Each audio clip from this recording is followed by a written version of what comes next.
Bienvenue sur We Upsell. Bonjour à tous et bienvenue, voici les sujets au programme de ce numéro. Weight Watchers prend du poids au rayon régime, sobriété énergétique Nutella ressort son pull de Noël, Apivore végétalise le rayon charcuterie avant Noël, avec sa marque Verdet, le charcutier catalan Noël se met au vert. Enfin, chiffres et marchés, PGC FLS affiche un nouveau recul en GSA pour la 3e semaine d'octobre. Voici l'heure de la Update News de We Upsells et c'est un plaisir de vous accompagner pour ce récapitulatif de l'actualité de la semaine autour des sujets de la distribution, de la relation client ou du field advocacy. Avec le soutien d'Upsells, force de vente supplétive, nous traiterons des tendances, des derniers chiffres et nouveautés. On se retrouve juste après ça. Update News, l'actualité conso et action commerciale de We Upsells. Tous les vendredis, un rendez-vous animé par Benoît et proposé par Upsell, spécialiste de la force de vente externalisée et supplétive. Weight Watchers prend du poids dans le rayon régime. Weight Watchers débarque au rayon diététique grâce à un partenariat avec le leader Nutrition et Santé. Fondée en 1963, la marque transversale qui propose un programme alimentaire destiné à favoriser la perte de poids étend son territoire en épicerie avec la collaboration d'un nouvel industriel. Après le pain de mie, avec la boulangère, les plats cuisinés avec Coffee Géo, la marque Minceur s'installe au rayon diététique grâce au leader du rayon Nutrition et Santé. La nouvelle gamme compte 8 références salés et sucrés couvrant différents instants de consommation, biscuits secs pour le petit déjeuner et fourrés type Oreo, tartines craquantes 5 céréales, madeleine au miel, wrap protéiné, penne protéiné au son d'avoine et enfin 2 références de mini galettes de maïs et riz pour l'apéritif. Toujours dans l'optique d'un régime de perte de poids, la plupart de ces recettes promettent une forte réduction en sucre et ou acides gras saturés. Sobriété énergétique Nutella ressort son pull de Noël pour la 3e année consécutive. Les pots en verre Nutella s'habillent d'un design imitant un pull de Noël. Filiale de Ferrero, Nutella représente aujourd'hui en France environ les 3/4 du marché de la pâte à tartiner. C'est à l'approche des fêtes que la célèbre marque italienne de pâte à tartiner créée en 1964 sort son pull de Noël. Les formats 350 grammes et 750 grammes partagent un modèle commun reprenant la fameuse tartine façon broderie dans un décor de Noël. Le format promo de 1 kg se décline quant à lui en 4 décors différents dotés d'un message.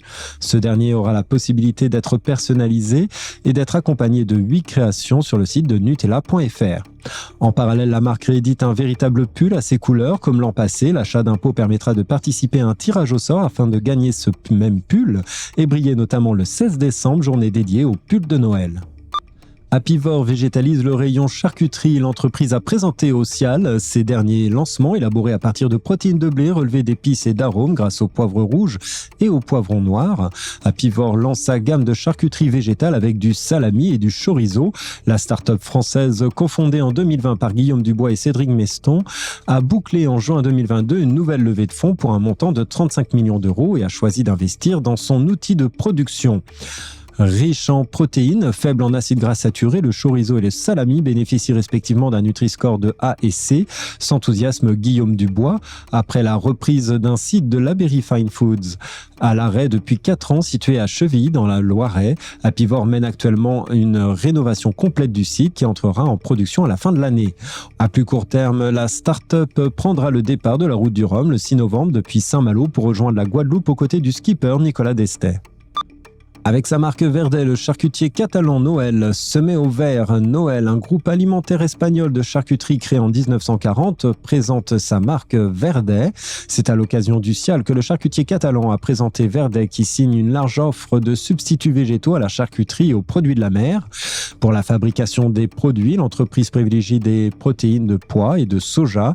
Déjà lancée en Espagne, Verdet est sur le point d'arriver en France. L'entreprise avait déjà présenté en 2016 son offre de substituts végétaux à l'occasion du salon barcelonais Alimentaria, mais sous la marque Noël. Nous avons choisi de lancer une marque propre dédiée à l'univers vegan. Noël figure toujours sur les produits, mais en dos de Pâques, explique Maria Sanchez, directrice marketing. Un lancement qui en dit long sur les ambitions de l'entreprise qui affiche un chiffre d'affaires de 416 millions d'euros, qui compte 16 usines, emploie 2660 personnes et diffuse ses produits dans 66 pays. Près de 30% de son activité est réalisée sur son marché domestique avec la charcuterie, la viande fraîche, représente également 30% de son activité, le traiteur secteur principalement pizza, croquettes et soupe, près de 10%, et l'export contribue à 30% de son chiffre d'affaires. Noël a fait de la France le second marché européen à l'export avec son jambon ou encore ses chorizo. Chiffres et marchés, PGC FLS affiche à nouveau un recul en GSA pour la 3e semaine d'octobre. Toujours porté par l'inflation qui s'accélère encore en octobre, les ventes en valeur des PGC FLS en GSA poursuivent leur développement.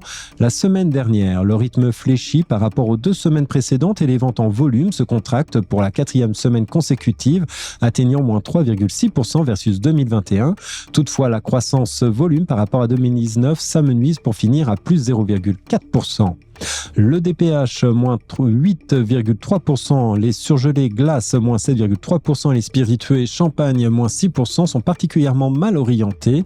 La chaleur automnale déjà notable la semaine dernière soutient les ventes de glace à plus 1,9%, mais sur des volumes bien moins importants que durant l'été. Les BRSA et les eaux sont toujours en hausse, plus 2,6%, et les bières et cidres rebondissent nettement à plus 8,9%. On note également que certains produits de saison peinent à voir les volumes se développer, comme les soupes et potages, moins 9,6%, les fromages à consommer chaud, moins 8,4%, et les soins des mains et des lèvres à moins 33,2%. Sans surprise, les alertes médiatiques concernant le riz, possibilité de difficultés d'approvisionnement et hausse des prix sensibles à venir, provoquent un boom des achats de la catégorie à plus 63,7% en volume. Les tendances par circuit sont similaires à celles observées depuis le début de la tension sur le carburant, les magasins de proximité plus 1% en volume versus 2021, sont dynamiques quand les hypermarchés, moins 5,8%, affichent la moins bonne performance. Merci de votre écoute. Nous nous retrouvons la semaine prochaine. En attendant, abonnez-vous à la chaîne et au podcast de WeUpsells pour ne manquer aucune actualité.